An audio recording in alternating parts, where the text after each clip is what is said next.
Bonsoir à tous, Shalom Aleichem. On se retrouve ce soir, comme à notre habitude, pour le cours autour de l'Haggadah.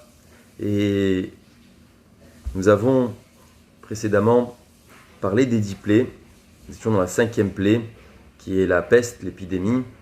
Et avant de commencer ce cours sur l'épidémie, c'est important de rappeler la Refoua Shelema à tous nos malades, Bezrat Hashem, que Akadosh Baruch Hu guérisse tous et toutes, et qu'on entende pour les jours à venir de bonnes nouvelles, et que Yiratson, que tous ceux qui sont en bonne santé le restent.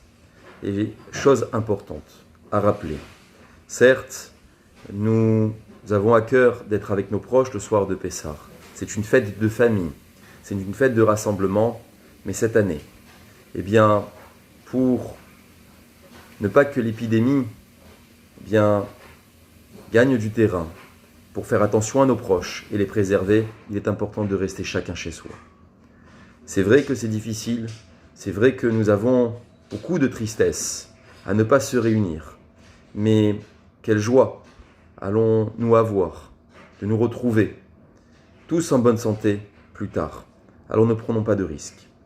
Et voilà que la plaie que nous allons évoquer aujourd'hui, elle en est un signe important pour tous et toutes, c'est l'épidémie, c'est la peste. Et cette plaie se démarque énormément des précédentes et de celles à venir au niveau d'autres plaies. À quel niveau se situe cette différence? La différence est que d'ordinaire, les plaies étaient envoyées ou par Moshe lui-même, bien sûr sur ordre d'Hachem, ou par Aaron, quand Moshe Rabbeinu, par nécessité de remerciement à la nature, s'empêchait de frapper. Et donc Aaron devait lui envoyer ses plaies, comme le sang ou les grenouilles. Mais il y a dans la plaie de la peste une grande différence qui est que c'est Akadosh Baruch Hu lui-même qui va envoyer cette plaie. Oui, vous avez bien entendu, Hachem lui-même va se déplacer et va envoyer la plaie de la peste. Comme dans Makat Berochot, la mort des premiers-nés, Hachem aussi, dans la plaie de la peste, va se déplacer. Le Maharal de Prague fait remarquer et dit « Mais je ne comprends pas très bien pourquoi dans la plaie de la peste, comme c'est écrit dans le Passouk de la Torah, que c'est Hachem lui-même qui a frappé les animaux. Pourquoi c'est lui qui se déplace ?» Le Maharal de nous répondre. Même si ça touche à la vie des animaux, la plaie de la peste, que à la vie des animaux, ça n'empêche pas moins que tout ce qui a trait à la vie ou à la mort dans ce monde n'est autre que dans les mains de Dieu.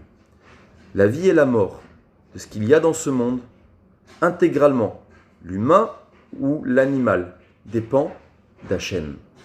Voilà pourquoi, si ça dépend de lui, il n'y a pas d'intermédiaire, ni Moshe ni Aaron. C'est Akadosh Baruch Hu lui-même qui va venir et qui va mettre cette plaie en place, la peste, et Makat Berochot aussi.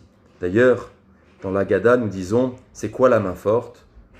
Zoadever, c'est la plaie de la peste. La main, c'est la main d'Hachem. Ça, nous l'avons reconnu.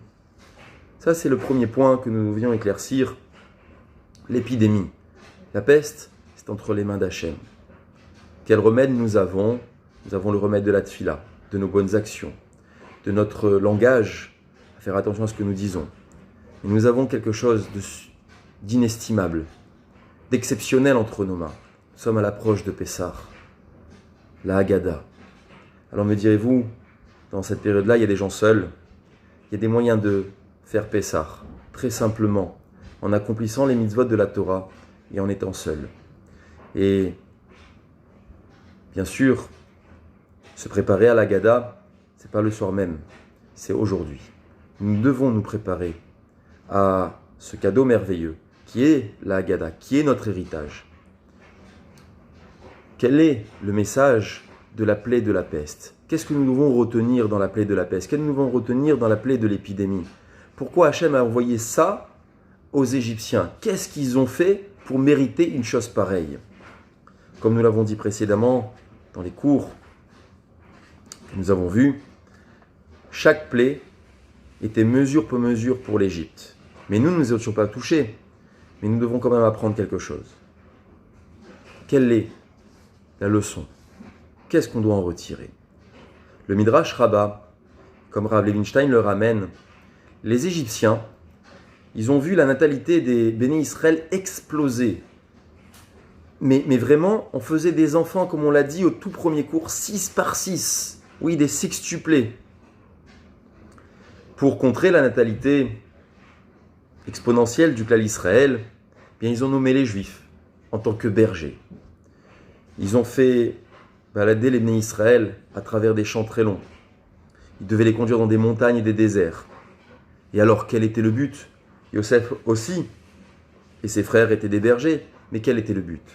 Le Midrash continue et dit que les Égyptiens ont fait cela afin d'empêcher les bénis Israël de se multiplier et de faire des enfants, afin de les séparer de leur épouse ou de leur époux.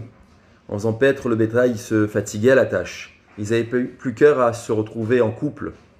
Le projet de Pharaon était de séparer les couples, afin qu'ils ne se reproduisent plus, qu'il n'y ait plus d'enfants. Pharaon divise afin qu'il n'y ait plus d'enfants. En fait, nous avons vu 3 points ici. Et c'est ça le Mida Keneged Mida, mesure pour mesure.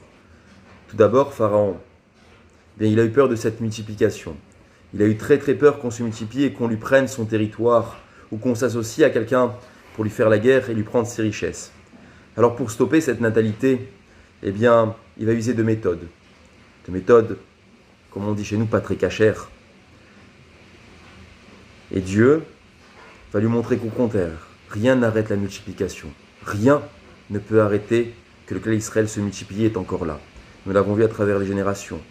À chaque fois qu'un ennemi a voulu nous anéantir, nous sommes toujours là. Nous sommes bien vivants et nous continuons à avancer. Dans la difficulté, nous grandissons. Deuxième point, le Midrash a dit que la plaie du sang, la première plaie, était venue répondre à ce principe de mesure pour mesure. Il avait également empêché les femmes de se purifier dans le mikvé pour ne pas qu'elles fassent d'enfants. Et vous l'avez bien compris, en fait, la peste, c'est la plaie qui touche à la vie parce que Pharaon, lui-même, a voulu empêcher la vie d'être créée. Il a voulu nous empêcher de faire vivre des enfants à travers un dur travail. C'est cela le message qu'on doit retirer ce soir. Si on a compris que la vie dépend des mains d'Hachem, eh bien c'est à lui qu'on doit s'en remettre. Si on a compris que la santé dépend de lui, c'est à lui qu'on doit s'en remettre. Si on a compris que chaque remède dans ce monde dépend de lui, s'il marche ou pas, puis on doit se remettre uniquement à lui. Par quel intermédiaire, par quel moyen? Eh bien, vous l'avez bien compris, ce sont les tfilotes, ce sont les mitzvot.